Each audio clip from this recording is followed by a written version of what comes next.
Hi everyone, welcome to another episode of In Focus. Today we've got Ishaq Amin, who is a developer at Holland & Barrett. Ishaq, thanks for joining us. Absolutely, looking forward to it.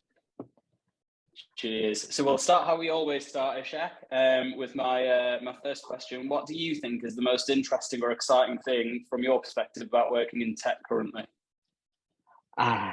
You know what? It's such a good question because tech as a whole is exciting, and there's so many different avenues that you could speak from. You know, not just from a developer's perspective, but to sort of keep it brief and to the point. I think like some of the most exciting things that we're touching on right now is AI, right? And I think that's everywhere in the market, ChatGPT, and there's Jasper, and you know, the opportunities to get involved with that and use it to maximize your output, not only as a developer but as somebody in the tech industry when it comes to like writing content, social media, or technical blog posts, etc. And even for more junior people, sort of climbing into the industry to help break down sort of technical concepts, you know, in just sort of an easy to read manner. So I think that's definitely one of the most exciting places to be. On top of that, I think just the opportunity to learn has never been greater. I mean, at the same time, a bit detrimental because, you know, which course do you go for? Which JavaScript do you learn? You know, compared to whoever's you go to, you know, your normal go-to person. So I think, you know, the avenue to learning has absolutely never been more available to people. So that's yeah, definitely exciting as well. Yeah, two really good points there. I'll pick up on the ChatGPT one first because obviously that's getting a lot of press at the minute. If you're on LinkedIn and you don't see a post about ChatGPT, you're sort of wondering what's wrong with the day or something like that. But yeah, as a developer, I mean, you see a lot of this stuff about like, oh, it's going to take developers' jobs or what have you, and then people are saying what my view is. It's like, well, it's like anything. You just need to learn how to use it to your advantage, and it can be a really useful tool. I mean, have you used it day to day in sort of your work, and are you finding it like a massive help? So I used it. So I've got a very different perspective. You know, everyone else is running around, you know, the sky is falling because ChatGPT is going to take all our jobs. But you see, for me, I don't look at AI as something that's going to take all our jobs, right? The way I look at it is that it's coming here to help us unlock things that we couldn't do before. Because can you imagine the concept of working side by side with something that works like ChatGPT? We take our work to another level, right? From Web 2 to Web 3, you know, possibly to Web 4. We start doing things that we never knew were possible because we've got access to a higher level of knowledge. And ChatGPT is not going to come to replace us because you can't replace it. There's so much technology going on in the world, it can't be replaced, right? It's just not going to happen. A lot of people were of the mindset, you know, I've had this conversation quite a few times lately, and people are like, well, you know, if one engineer with ChatGPT can do the output of 3 engineers, we're going to lose our jobs. It's not going to work like that. You know, I entirely 100% am convinced that if anything, it's going to bring a new level of jobs, new abilities into technologies and into technology and into the future, and take us on to more work, more opportunities, new areas that we've not been able to explore before. But to answer your first question, I mumbled a bit there. I have been using it not just for work. I've actually been using it for a lot of my personal stuff that I do on LinkedIn to sort of give me ideas for blog posts, descriptions. I used it this morning to do a partnership agreement for something I'm doing on the side. So that was 100% helpful. Yeah, because it's something I've never done before. I've asked it to do press releases for me for some of the stuff that I'm working on. So it's absolutely amazing what it can do once you get into it. Yeah, and I think anyone would be crazy not to get involved with it. Yeah, no, I agree. I think even on the most basic of levels, there's an element of, you know, if you type into Google, like, can I use this radiator valve on this radiator? You're going to get met with like 70 million videos about something remotely relevant to radiators and this and that. And then, you know, heating companies advertising. Whereas I found in my experience, like, it just gives you the answer and it's like, all right, cool. Yeah, I can, or no, I can't. I need to use this. So no, I agree with you, but it's always interesting to see how these things evolve. I think obviously accessibility is a big thing for them at the minute as well, because trying to get on it and it always being available is interesting. But I think they've recently released a subscription model. You know what I found? If you're going in the morning, it's absolutely fine. It's when you're going in the evening, you're met with the, you know, our services being upgraded, trying to keep up with demand, etc., etc. But yeah, I believe it's come down because I saw a post this morning. Because I think originally it's supposed to be $49 a month, and now it's gone down to sort of $20. 20, yeah, Which is yeah, which would be interesting to see. But I'd obviously, with all day Microsoft long. maybe having a big stake in it, it's like it'd be interesting to see what it turns into as well. Yeah, let's see. There's been a lot of sort of fun poked out for it. So yeah, sort of making an AI paperclip, an AI clippy sort of Yeah. popping up on your computer. Which, I mean, it's not a bad idea. You know, I grew up with Clippy, so you know, I'd be into it.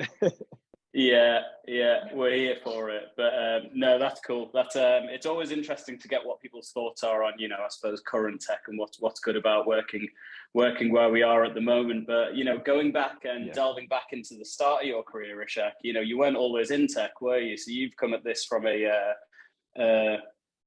I'll think about it before I'm saying it, but I will still say it, non-traditional IT developer background or what have you. So just take us back there to, I suppose, how you got into it.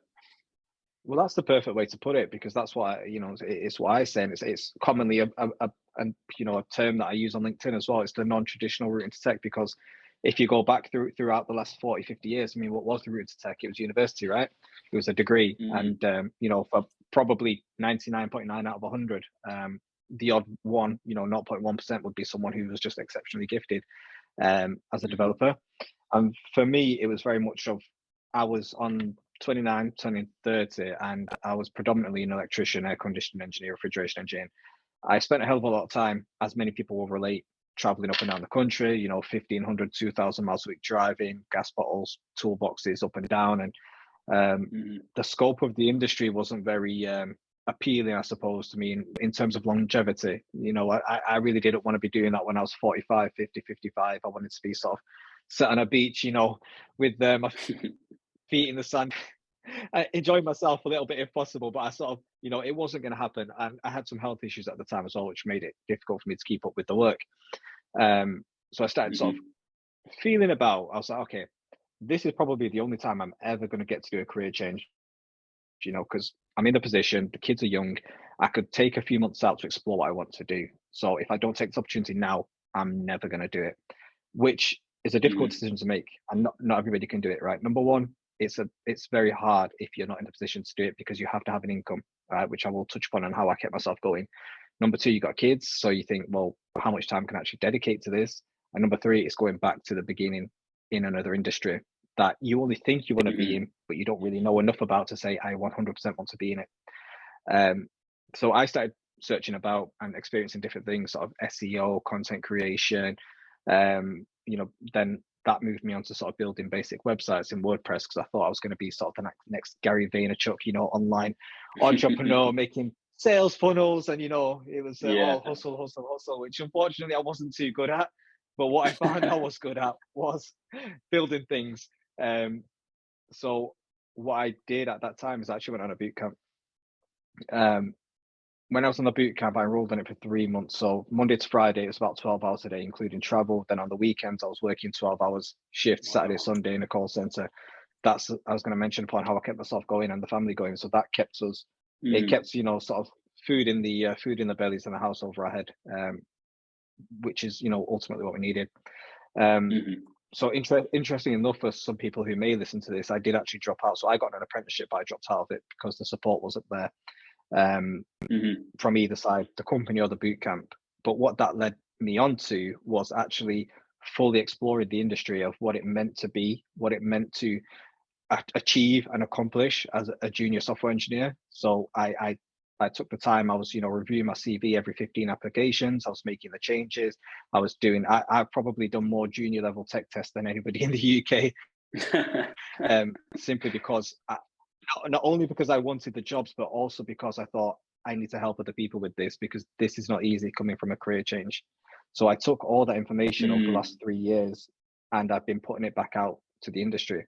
But in terms of myself, from there, I went on to work for Naimura, to sort of do, I was a full stack developer from them. They took a chance on me, even though I failed my tech test. Going on to that company, they took a chance on me because of how well the interview went, which is something I do speak to people about as well. From there, I went on to Hull and Barrett as a data engineer, where I spent 6 months in the data engineering team. And then I transitioned into the software engineering team. towards senior software engineer where I've been now. So, you know, going from sort of boot camp to senior in around 3.5 years is, you know, a hell of a lot of work, but it's been a you know, fantastic journey. Yeah, definitely. And I mean, it sounds really tough. Obviously, you know, 5 days a week on the learning, kids at home. I've only got the one kid, and I know exactly how hard that is. So having more than one, I can only imagine. And then the call center at the weekends as well. It's pretty, you know, relentless in that sort of aspect. And then trying to keep yourself engaged to the learning as well. When, you know, you must be fairly knackered, I would have thought. It took it out of me. So that year was probably the worst year for me mentally, because I was coming out of the boot camp and having panic attacks walking to the car. You know, I'd be leaving at 5:30, 5:30. I'd be walking to my car. At that time, my cousin was working in town as well, so we'd drive back together, thankfully, because I'd walk with him to his car and I'd have to sit down because my heart would be beating out of my chest. I'd be having a panic, or what I thought was a heart attack, which actually turned out to be, you know, these panic and anxiety attacks, which I knew nothing about. You know, just going 7 days a week for 3 months, plus with the kids during the week. And if my wife was tired, it was doing extra with the kids. If the kids were ill, it's staying up in the night with the kids. It wasn't easy. And I that's why I've become incredibly passionate about people who are also trying to achieve the same thing, because if I can make it an easier transition for them to not have to do it the way I did it, then, you know, I'm going to do that.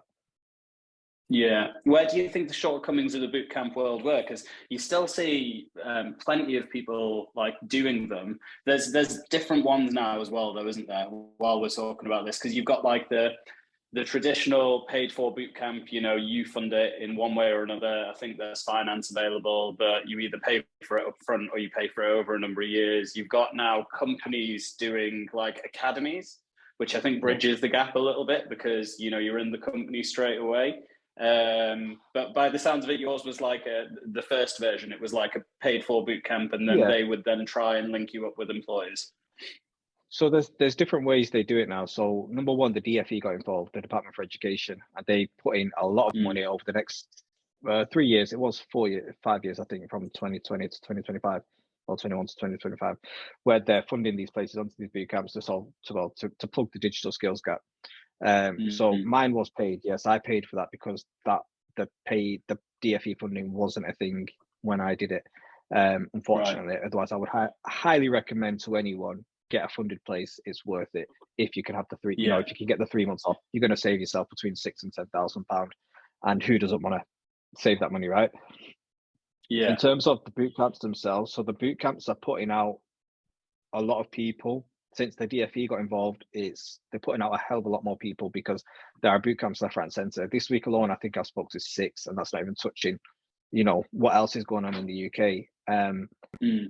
Because of, you know, what we may touch on later, the platform that I've been building. The shortcoming, the place where they're failing is, and it's not necessarily the bootcamp's fault either, it's the connection from entry-level IT jobs to the companies who've got them. So it's the connection between the people that want the jobs and the companies who've got them. There is no way, well, there wasn't previously, to me, getting involved in the industry, a platform or a way to put those people in front of the jobs and put the companies in front of the people. The boot camps themselves have their own individual outreaches, but there's a level of bias there, right? Because if a boot camp is going to put you in front of somebody, they're going to put the best people from the boot camp or who they think are more suitable, which is, you know, it's just the way business works, I suppose. It's just the way it goes down. So the failing, I don't think, is on the teaching side. It's on the employability side, which is what I'm trying to plug. But at the same time, I will say that not all boot camps are born equal. So some of the content I've seen, because I've had boot campers reach out to me and I've asked about the work, is probably not what I'd call industry standard, in terms of like JavaScript syntax and what they're teaching them, like promises, async and await. I wouldn't necessarily call it industry standard. However, it's something. Yeah. How do you spot a good one then? If you don't know what you're looking for, what would be your tips there for someone new? So I did an article on this last week, and I think some of the things that people should acknowledge when they're thinking about going on to the boot camp. Number one is what they're trying to achieve coming out of the boot camp. So is there a specific field or language that they want to get exposure to? Quite often the boot camps will teach JavaScript as their core language. Some will concentrate just on JavaScript, where some might have sections on HTML, CSS, and maybe something else. So it's clarification on what they want to achieve. Number two is the bootcamp teaching style. So not all bootcamps teach the same, and not all teachers teach the same either. So it's worth going down and having to speak to the person who's going to be worth speaking to the person who's going to deliver the course, and seeing if you click, or if you think, you could even ask a bootcamp, can I just come in and sit on a course for a day? You're not going to understand what's going on, but it gives you some exposure to how the bootcamp is being delivered and whether that's appealing to yourself. Number three is very, very important. So I think this is one thing that people are getting misconstrued in terms of when they're going on a boot camp, right? It's the boot camp. You're not going to go on a boot camp and come out Elon Musk, right? You're not going to be, the top developer, the Mark Zuckerberg. It's just not going to happen. What the boot camp will do will put you in a position to continue your own learning. So what I'd expect once somebody's done a 12-week boot camp is that I'd expect them to be able to go on Udemy, Coursera, Pluralsight, etc., pick a course, a JavaScript course, and be able to complete it, or build a project, a very basic, simple project with minimal supervision. Now, obviously, when they're talking about more complex things, they will need guidance. But what I'd expect is that based on the experience they've built, they'd be able to ask a question, receive some guidance, try and implement it, and then if they still can't do it, ask for help, and someone would help them outside of the boot camp. But I'd expect them to sort of be at that level where they can start to implement their own learning, move on to more complicated things in their own time, and start to build more complex things from a basic foundational level. Yeah, absolutely. And I think that last point is super important. It's the managing of expectations, isn't it? Of what are you going to get? Because as with anything in any kind of sales, tech sales, non-tech sales, boot camps, universities, whatever, the sales team are just trying to sign people up, and it's very maybe murky in some organizations. I've seen this in all industries though as well, where it's like, well, what am I going to get out of this actually? And I think sometimes the impression is do a boot camp, get a job, or come and do this AWS skills course and be a DevOps engineer in 13 weeks. And it's like, does it work like that? The thing is, so say sort of 2017, 2018, 2019, there were smaller cohorts. There were less people applying to the boot camps. They were paying for them themselves, or the company was sponsoring people to go on them. So there was a closer gap to say, right, we're actually getting, 80, 90% of people coming out of the boot camp into a job or into industry. The problem is now is that there's a huge disparity between, number one, the jobs that are being put out there. So companies are not putting the jobs in a place where they can be seen by the most diverse talent. They're going down the traditional route of the jobs boards, which are overpopulated, oversaturated, and you can't find anything relevant. Number two, the context of the job descriptions, a lot of them use off-putting language for somebody who's a career changer. And it's not to say that they're not able to do the job, because they are. It's to say that they're not confident in doing the job because of the way the job's being described for somebody coming from a foundational level. And I think that, some of the things there, like how you touched on, it's managing expectations. It's managing the expectations, but it's also leveling the playing field and making those adjustments for the people who are coming through boot camps, etc. Because there are now a lot more coming through, and part of the funding, part of the DFE funding does actually stipulate that we need to see people into jobs as well. It's not just about getting them through the boot camp. It's about how do we get them into jobs. So it's all coming together. It's just going to take time. Boot camps are still a relatively new thing, I suppose. Yeah, absolutely. And I mean, you touched on there, and we'll move on to it now. Your experience of navigating the market as somebody coming out of a boot camp looking for your first job. Some things I really like the sound of, which would be top tips for anyone listening to this in a similar situation, would be things like reviewing the CV every 15 applications. Do the tests, understand where maybe you've not gone right on the tests, or where you have gone right. Proactively seeking out that feedback. Which is great, But, you know, let's talk about what you're developing now, which, you know, in the call we did previously, it's one of these ideas that, like, you know, I imagine before the plastic bag was invented, somebody thought, let's, you know, let's put this bit of plastic and we'll just carry stuff in it. Yeah. And it's like one of these no-brainer ideas that I can't believe hasn't happened already. But yeah, talk to us about your new venture and sort of how you're helping plug that gap, because I genuinely am very excited about it, and I think it's going to help a lot of people. It is actually very interesting, because when people hear about it, they always do think, is there not already something like that? Like, no. I know a few people have started on a smaller scale, but not the way I've done it. And the concept was always, so obviously for the last few years, those who know me on LinkedIn and even further, people I'm not even connected to, know what I do. For the last 4 years, I've been giving back constantly in terms of free information, guidance, mentoring, CV reviews, interview tips, help. I've been having one-on-one calls with, I'd probably say, hundreds of people at this point, in terms of everything else as well, the CV reviews, etc., helping each individual person break into this industry. What I did actually was I actually released a book on it on Amazon, which I have in front of me because I'm rewriting it, which, because I was answering a lot of the same questions, I thought, let me put all this knowledge in one place, and it's going to save a lot of, you know, regurgitation, which it did. And it got to the point where it's like, okay, I'm helping more and more people every year. Over the last 4 years, I'm helping more people. There's more people coming to me with the same problems. And ultimately, one of the issues that I had when breaking into the industry, as mentioned before, is how many jobs boards can somebody go through to find jobs that are applicable to apply for?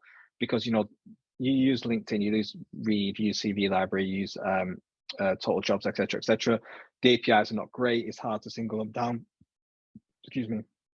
And it's a constant battle. So there was two sides to this. There was, number one, how do I start putting my knowledge in a place where it's going to be seen? Okay, so I started www.juniordeveloper.careers. That became the place where I thought, right, okay, I'm going to start putting loads of content out, which is going to guide people, help people, create change, boot campers, people returning to work, self-taught developers, and university students as well. Funnily enough, I help a lot of. And the second part of it is like, okay, how do I get all the jobs now in front of the people who need them?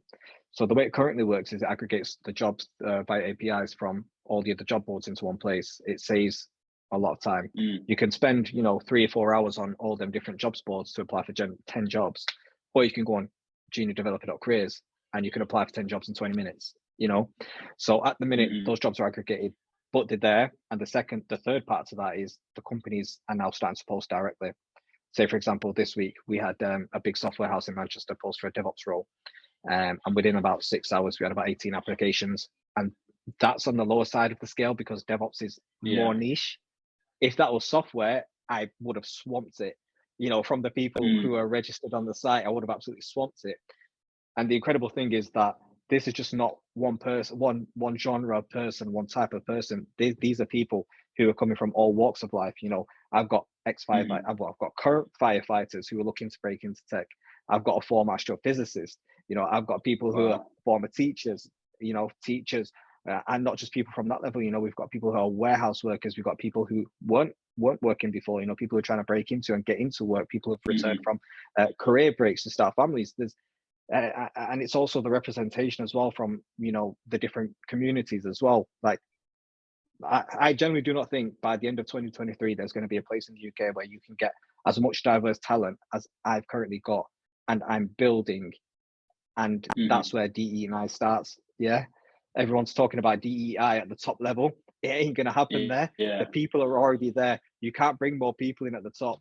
You've got to start at the bottom because that's where DEI is, and build up. That's the way it works. Just go. No, you're all right. Absolutely, and I couldn't agree more. And it's to be honest, just listening to it all, there's for somebody that's been in industry like maybe 3-4 years, that's like genuinely an impressive amount of giving back that you've done. From one place, like I think it's absolutely fantastic. And I've sent the link to a few people who, again, it's like it's blowing their mind. Junior developers, it's like, oh great, this is like where it all is. And I think there's an element of as well. As much as we as recruiters try and help people, companies aren't spending recruitment fees on people like us to find junior developers, because often they will find them themselves through their own ways and means. But the key point you touched on there is, are they actually getting a cross section of the market? Are they actually getting people that are career changers, people that are from underrepresented backgrounds, people that are diverse in thinking, that type of stuff? Or is it just a case of, well, let's advertise it and 50 people will apply, and let's just take the first one that's come out of uni and go from there? Well, that's the way it's working.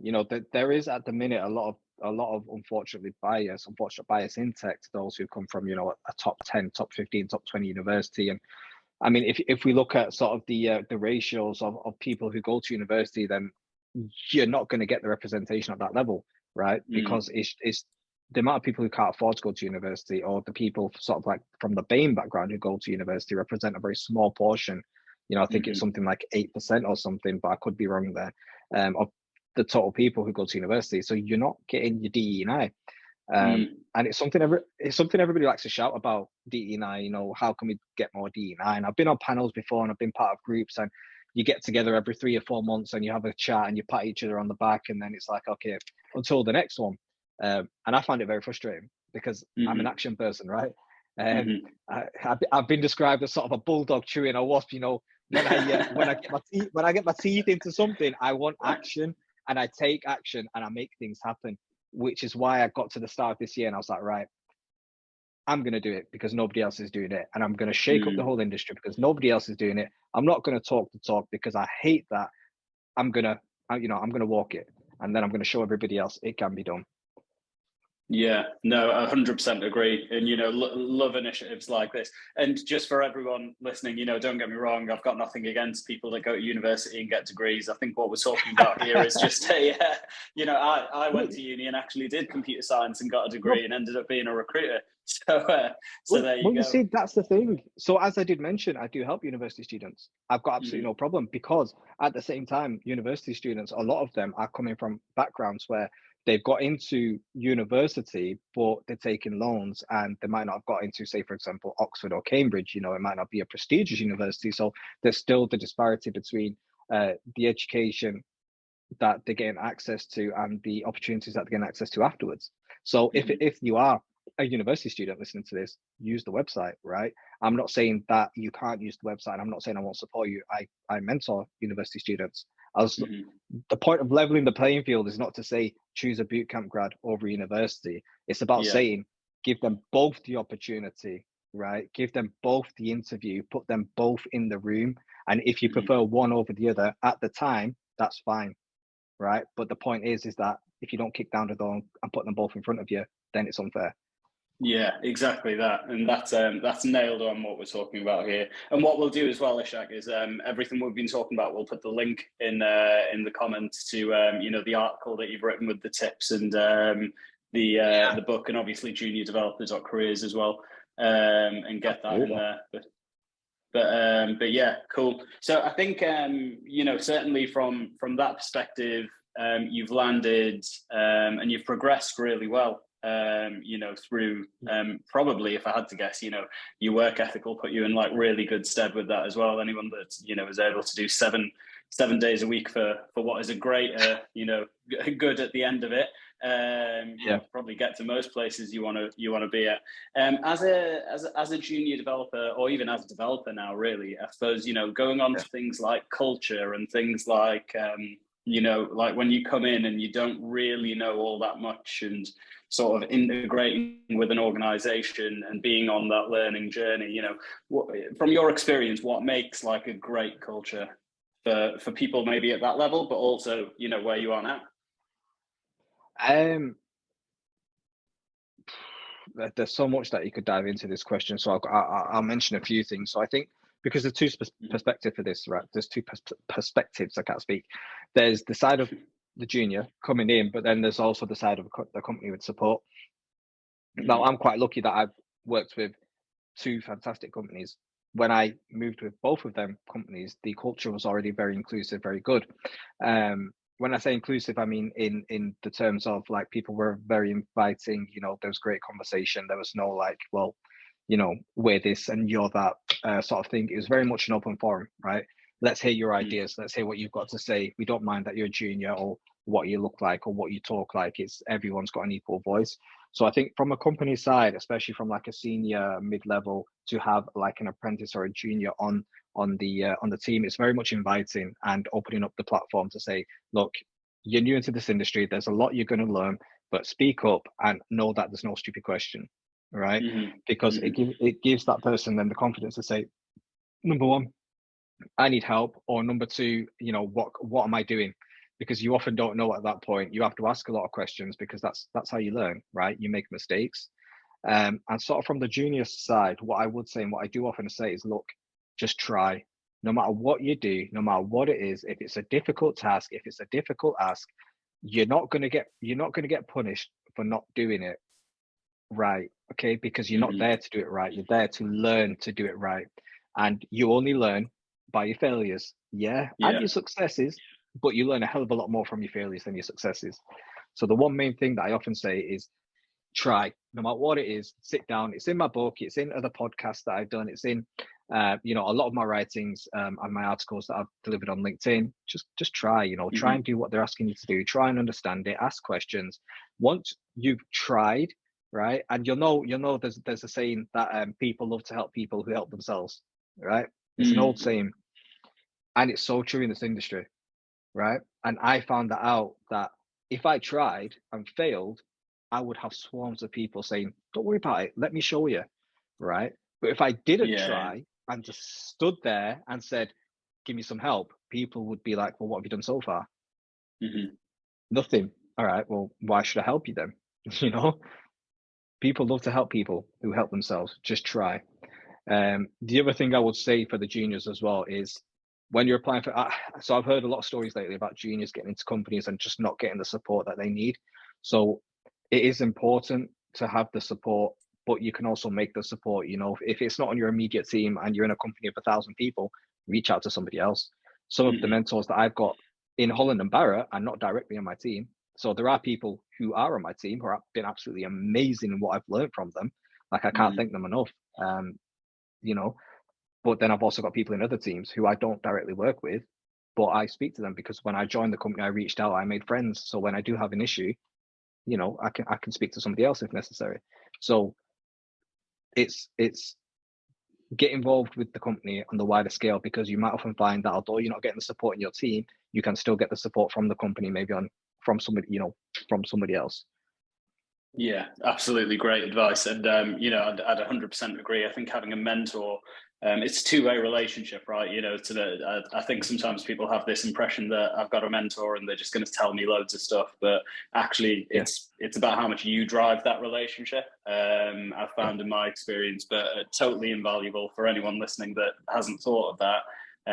Reach out, because there are people that'll, be willing to help you if you're happy to help yourself, as you say. Great. And I do mentor. I try not to mentor as many people as I used to, because I really struggle with time at the minute. But the very few people who I do, it's usually just over a course of about 3 or 4 weeks, because they're already quite fine-tuned. They just need that last little push over to get them into the right place. And quite often I'm surprised, because I might start working with somebody now, but I would often think, I don't think this person's going to do what I asked them to do. But I've had a few people lately who've really surprised me. They've done everything I've asked them to do. They've come back repeatedly. I've done this. What should I do next? How does this look? Can you help me with this?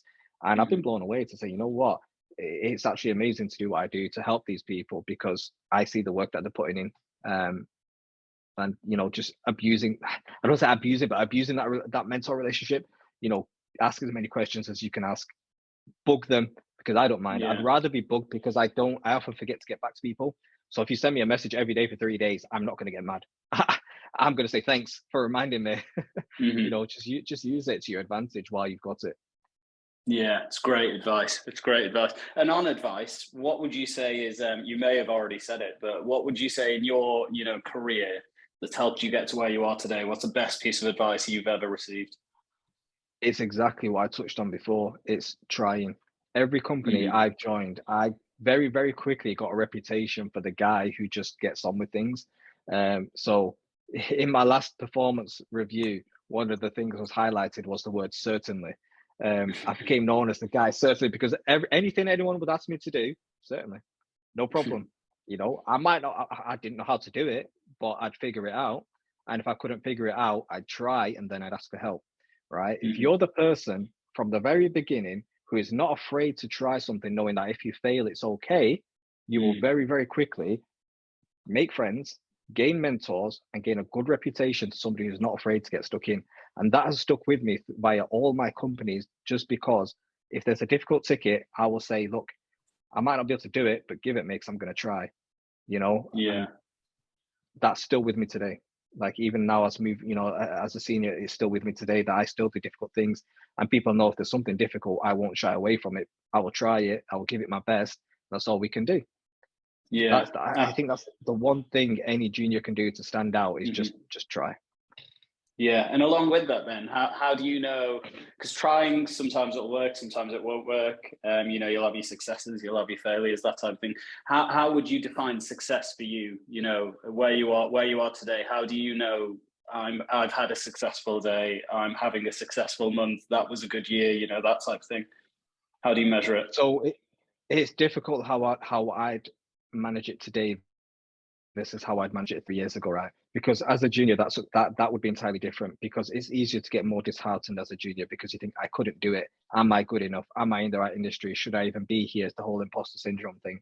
And I think as a junior, you should measure your success on the amount of knowledge you're gaining over a period of time, not what you've gained in 3 weeks or 6 weeks or 8 weeks, what you've learned in 6 months and then 12 months, right? And if you take on a ticket, if you can't complete it, but you've tried, right? You've reached for help, you've got some support, and then it's been completed, that's a success, right? It may not feel like it, but that's a huge success, because in 6 months' time, what you learned from that success, I'm going to call it, because it wasn't a failure, you've learned something, you will start to realize that, okay, hang on, I know how to approach this next one. I've done it before. Bang, bang, bang, bang, write some code.